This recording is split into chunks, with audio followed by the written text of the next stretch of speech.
Ever since she was little, she has done this. That is a feed pan that is way too small for her. She's definitely pregnant, and this is her comfort spot, I guess. Okay guys, I just came out here to do my morning chores. It's beautiful. It is snowing, you can't tell because of the light exposure out there. But I came in and I found something quite sad. I had a death in my barn last night. So I found this little wether who was healthy and jumping around yesterday just fine. And today he is dead. Now, I've never quite found them this bloated up, so I feel like I know exactly what happened here. If you look closely there towards the rear end, you can tell there is a lot of gas built up. So I'm gonna guess that this guy had bloat hit in the middle of the night while we were asleep, because like you can just tell, like he is ballooned completely up. There's pressure on the intestines towards his exit hole there at the very end. I am almost positive he bloated last night and just died. Which sometimes when you come in and it's pretty obvious what happened, there's a lot of peace of mind in that, rather than, oh my gosh, what happened? There was no symptoms. He was fine last night, and then he went down in the middle of the night and died. Sometimes I prefer to find them where the cause is pretty darn obvious, and with him, it's pretty darn obvious. He hit bloat. I don't know what made him bloat. This is the same hay that we've had. They were out foraging. We've had a lot of freeze and thaw. It's snowing right now. So he may have gotten a hold of something yesterday foraging that just did not sit well with him. He didn't act like he was in pain or discomfort. He came to eat like everybody else. I actually found him right where Rex is sniffing this morning. So I'm betting Rex knew that's where he was, because he's actually pawing at that spot right now. It looked like he just curled up with his buddies to go to sleep and bloated and couldn't get back up. That's not uncommon when bloat sets in really, really fast. Bloat is one of those things, like when people see it, some people don't treat it very quickly, but it can kill extremely fast, just because depending on like how fast the rumen's filling up with gases that it cannot release or pass through, like that's putting a lot of pressure on their lungs, and it can block them up. It can do all kinds of terrible things to them, and it looks like he passed away. Now, this is going to sound terrible, but thank goodness it's just a wether.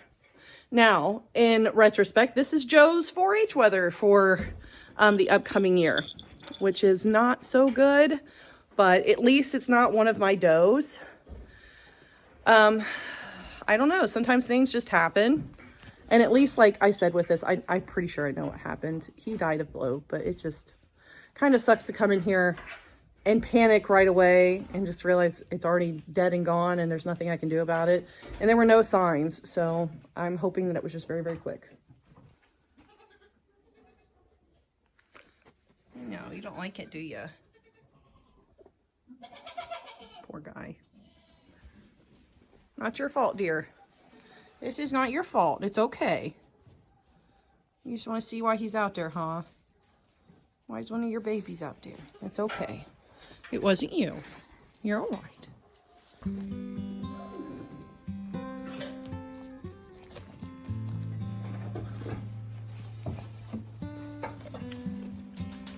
All right, so something else we're doing today is, since we're about a week out, I need to see what that udder looks like.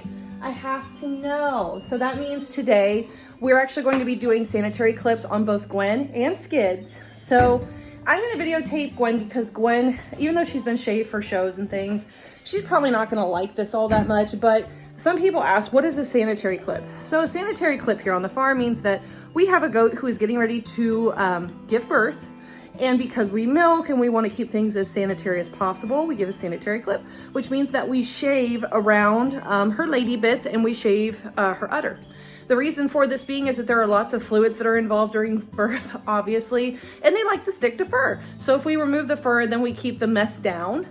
And I shave the udder because in this next week going into her first labor, I will be able to see marked changes in her udder, and sometimes that's the only change that kind of gives you a heads up, like, hey, they're getting ready to have birth, because their udder pops. It blooms, and it gets real shiny and tight and very, very full, very, very fast. So we've got Gwen up here. She is being given some food so that she will be a little less than engaged in what I'm getting ready to do.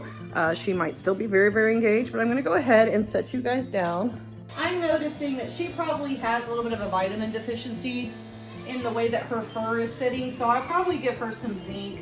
She's been coming in with a frothy mouth the last couple days, which usually is not a sign always of bloat. It just might mean that she's got a zinc deficiency. So I've got some zinc tablets I'm gonna give her. Swifty's like, oh, someone else is in here getting a treat. Thanks, baby. Jigsaw here. Okay. Thanks for that. Yes, we do the tail because the tail gets switched around a lot and often will catch a lot of the birthing goos. Now she did ultrasound for 2, and I can actually feel a baby like right here, just pressed. So when I ultrasounded, I saw 2 about a month or 2 ago.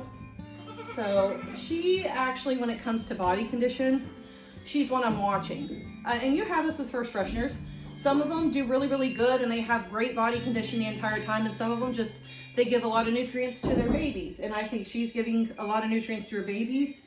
She's already got quite a nice little udder started. So she's one I'll be watching for dietary and nutritional needs. She comes from heavy milk lines too, so she could put a lot of this into her udder. And I'm going to trim her hooves, and then that's what we do for a sanitary cut. Pretty easy, but then this way, if this udder goes boom, I can actually see it. I won't see just like a bunch of fuzz. She wasn't very fuzzy here to begin with, but Skids is very, very fuzzy, the other doe that's due, so she definitely needs a sanitary cut, so I can see. But that's what we do when we talk about giving our does a sanitary cut. And she's a good girl. She did really good through it. Oh, yes, look at the scratches. Oh, she likes them. Oh. Good girls. Good girl.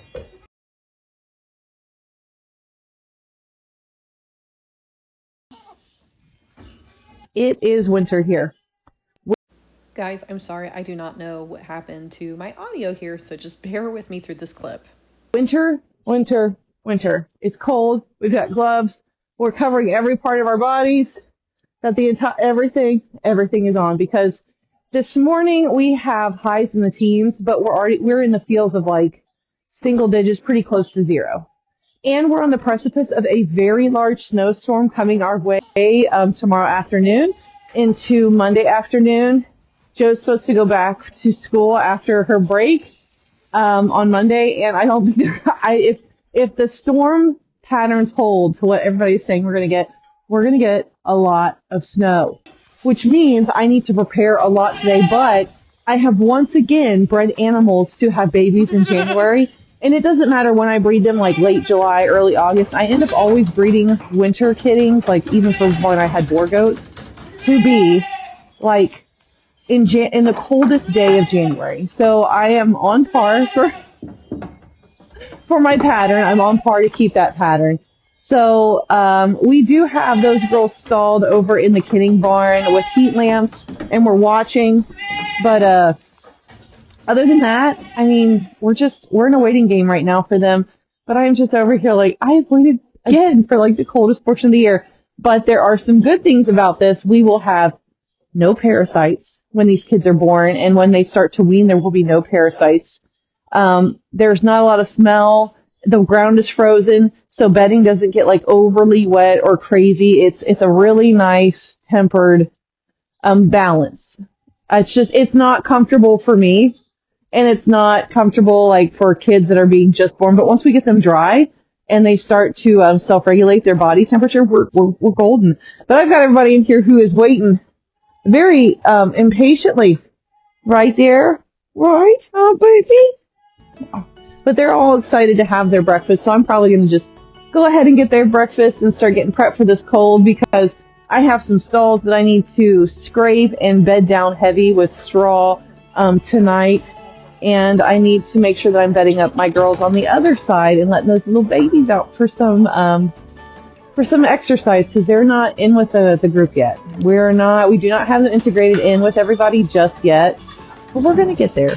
Just baby steps. I'm a hover parent when it comes to baby goats.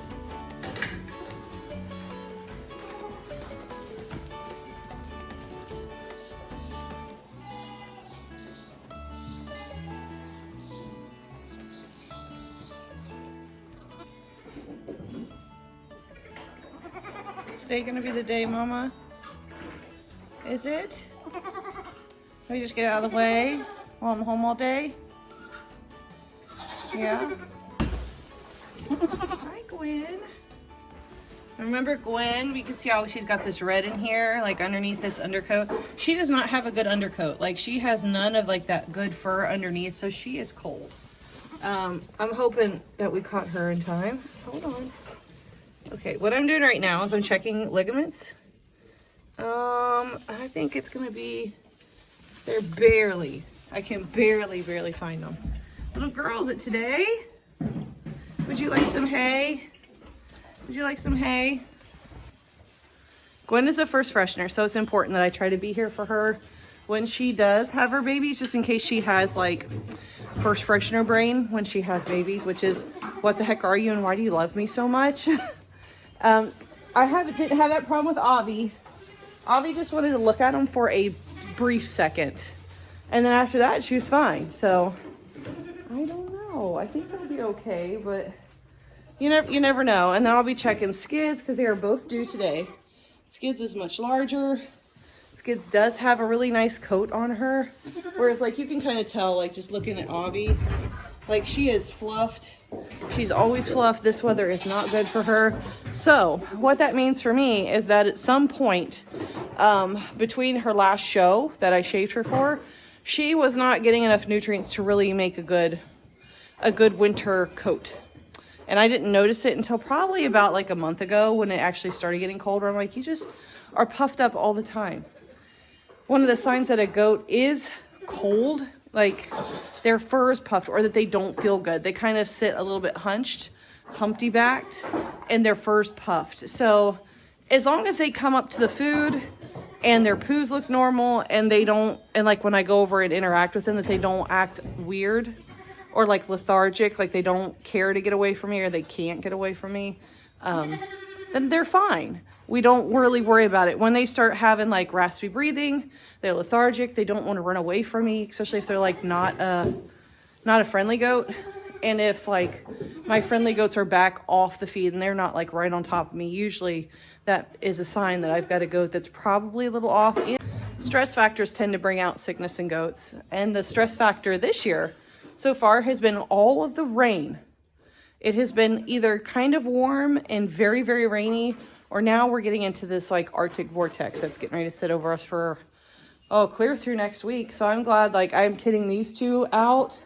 And then after that, like I don't have anybody for a month. So that's February. Still likely to get, bad weather in February, but probably not as bad as like, not as cold or as vicious as what we're getting right now. So I'm going to finish up my chores, guys. And hopefully when we come back, somebody's going to be in labor. I do notice that Miss Gwen's udder does look quite popped. She's cold, but that udder has popped. The ligaments are almost gone. So she's staying in. I just think it's probably good measures to leave both of them in today. But hopefully when I come back, we've got baby goats either here or coming.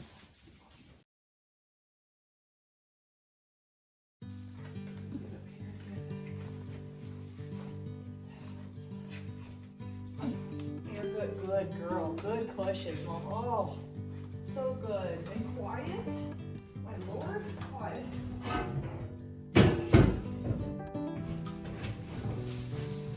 And quiet. I know. You're okay. You're okay. You're all right. Oh, good girl. Good girl. Good girl. Work through it, Mom. I know. Work through it. You're doing great. Work through it. Good girl. Good girl. Work through it. Here you go. Work through it. You're okay. You're doing good. Oh, no, don't come to me. You're okay. Right here. You're okay. You're okay. We're staying here. We're staying here. Mommy, that's the camera. Mommy, that's a camera. I know. Why don't you lay down? Lay down. You're okay. You were pushing. You're okay, Mama. Good girl. That's not your baby, though. Not your baby. Why don't you lay down, honey? Good girl. Oh yeah, lay down. They're not here yet. What sweet talks. what sweet talking you're doing. Oh, that's a good push. That's a good push, Mama. Good girl. See what we'll do. We'll grab some of this so you can see. This is what it smells like. Oh yes, get the liquor going. That's a good. All right, here we go. It's a very come hither look. The come hither look's what got you here, though, huh? That's what got you here. That's what got you here. Oh, good push. Oh, and so quiet. Oh, and so quiet. Pushes. It's good pushes. It's a good push. It's good pushes. Oh, that was a nice one. Oh, yeah. Oh, yeah. You're doing good. Oh, yes. Oh, yes. Just keep working. Oh, so good.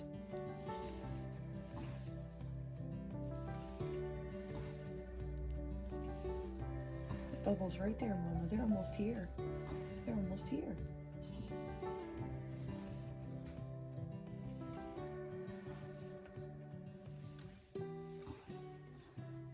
Okay, here we go.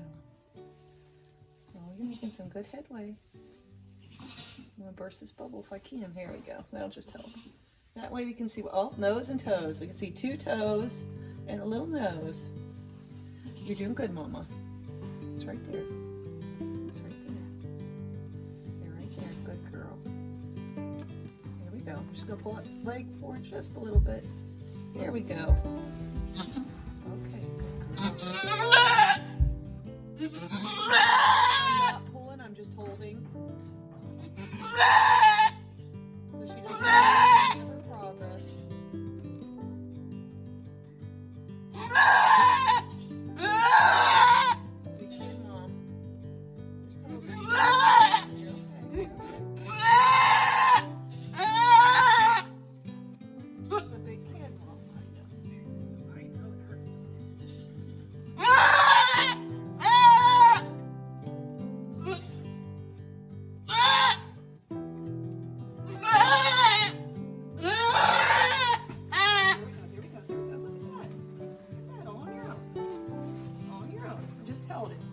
Getting a little bit of progress.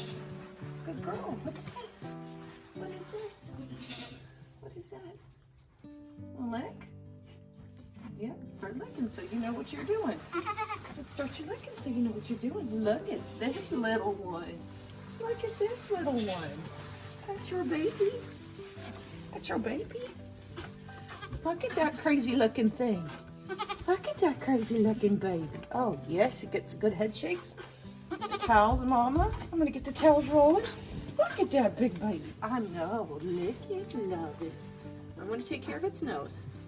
Here we go. I have my blow dryer on the outside.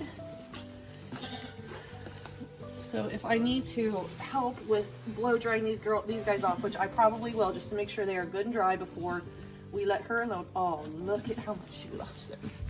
Look at how much she loves that baby already. Oh, look at how much your mama already loves you. He already loves you so much. Oh, it's so much colder out here, huh? You picked a pretty cold time of the year. Well, I picked a cold time of the year to let your mom have babies. Oh, bless it.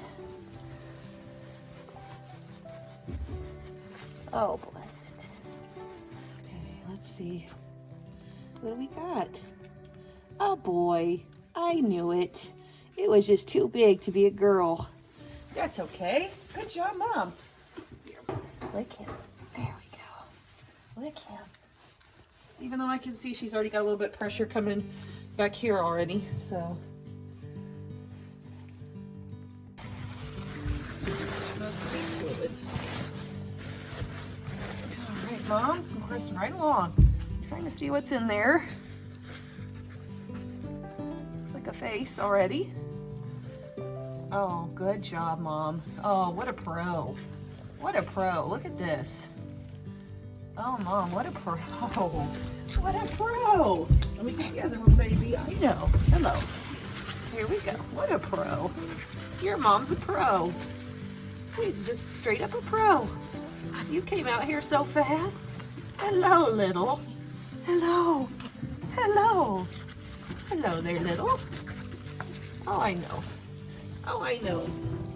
It's just a mess, huh? It's just a mess.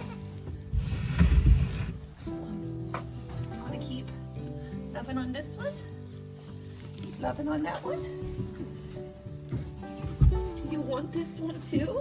Look, it's another little slopping, hopping. Oh boy, slop. Get all that bag still on him. Look at that bag still on. Oh, I don't want to say him. I don't want to jinx it. Oh my gosh. Look at that. Look at that. What a bouncing baby. What a bouncing little baby. Oh my gosh. Oh my gosh. Yes. Yes, here we go. Here we go, love. Here we go. There we go, baby. Oh. Okay, guys, I almost missed this. I've been watching her all day. I kept her in all day. And then when we came back, I was like, your ligaments are totally gone. You're really, really loud. And she kept getting up and laying down, getting up and laying down. And then I was watching her in the on the cams while I was inside. Looked like she laid down once and kickstanded. And I was like, okay. And I watched her for a couple of minutes and she didn't really push. Like, I'll give her about 10 or 15 minutes. 10 or 15 minutes later, I put on the cam. And she's laid out on her side, like her legs are like straight out. I'm like, she's pushing. So I ran out here really fast to get out here to her. And it was no more than maybe like 5 minutes of being out here. And we have a buck and a doe. So I am so excited. And she's loving on them. You can tell she's still a little unsure. But I probably am going to get the blow dryer out and just pull one off to the side and start getting them dried off. Because it's pretty cold tonight. And then once they're dried off, I'll try to make sure that they get a drink, because with first timers, they're not, sometimes like the whole experience is new, so they don't really know what to do. So sometimes I just like to stick around to help them. So I'm going to go ahead and grab that. Oh, big yawn, Mom. And I'm going to plug that in, get in here, start blow drying them, and let them rest. There is her perfect little buck and doe. The doe has removed her sweater a little bit. And the buck is in the black sweater and the doe is in the yellow sweater. Mom has her appetito back. She's looking good. She loves her babies. And I'm just so happy to see them here. Hello, little lunar babies. So she did need a little bit of help last night to let them latch on, which is normal for first timers. Not surprised at all, but once she stood still long enough for them to latch more than like 2 or 3 seconds, it like clicked for her. We got the blow dryer out, we blew dried them so they were nice and warm and toasty, and once they were all the way dry and that blow dryer was on them, they both started doing the suckle reflex and like just bumping Mom. So sometimes when you have a first freshener who might be just a little bit apprehensive about, you know, their new role as mothers, sometimes those kids that are up and super active and are hungry do a lot of the work for you, because like the moms love them. They're already licking them as long as they're already licking them. If they're not licking them, then you need to get them trying to bond, because that's part of the bonding process. But she was already licking them, so she already loves them. It was only a matter of time before her instinct kicked in. It's just the kids' instinct kicks in a lot faster because they're hungry. And it's really important because of how cold it's been. Like here the last couple, you can tell like I've got big gloves on and everything. With how cold it was last night, once we got them dry, like the big thing was to get them to feed. They need to have that colostrum within the first 12 hours. I give my first timers a while to kind of figure it out if they're looking like they're not going to be cooperative. She figured it out. If she hadn't, we would have just milked her some colostrum out and bottle fed those babies, because they were hungry enough they would have taken a bottle. But they did all the work for her. They helped her understand she's a mom and they're her babies. And I was up all night checking them on the camera to make sure like they weren't too far from the heat lamps or anything like that, and really just listening. Because when kids are really loud right after birth, like after they've had a good suck and they seem like they're warm, whenever a kid like from right at birth all the way until maybe 36 hours, if they're like really, really, really loud and they just keep peeping and peeping, there's something wrong. It's like chicks. If anybody's ever had baby chicks, when they're too cold, they peep a lot. When they're too hot, they peep a lot. When they're hungry, they peep a lot. So the same kind of goes with baby goats. When there's something wrong or they need something that they're not getting, they're hungry, they're cold, they're hot, they're sick, they peep a lot. So as long as they're up and moving, I don't have any worries, and they are. So thanks for hanging out with me for Gwen's birth. It was a quick one. I have to write down for her birth signs that she gets pretty vocal. She stands up a lot, she doesn't want to lay down, and she doesn't eat. So that was one of her things. And then right before, she got really quiet. Like when I came in, after we went out last night for a little bit to go grab some dinner and come back, I noticed when I walked in, she wasn't the first one I heard, and she'd been loud all day long. And I had wondered, I'm like, she didn't greet me, so I wonder if maybe something's getting ready to happen. And then seeing her on the camera, obviously something was happening. So we're just gonna make sure that we write that down in our notes for Miss Gwen here. But I'm just happy these babies are happy and healthy. That's all that matters to me. Now, if we can just make sure that Skids follows in suit, we will be honky-dory. But thank you guys so much for spending your time here with me on Mulberry Branch Farm, following along on our journey with our goats, being crazy goat ladies along with me. I hope that you enjoyed today's video. If you have any comments, questions, concerns, go ahead and drop those in the comments below. But in the meantime, guys, we hope that you are all staying healthy out there and being kind to one another. We will catch you all in the next one. God bless you. Bye, y'all.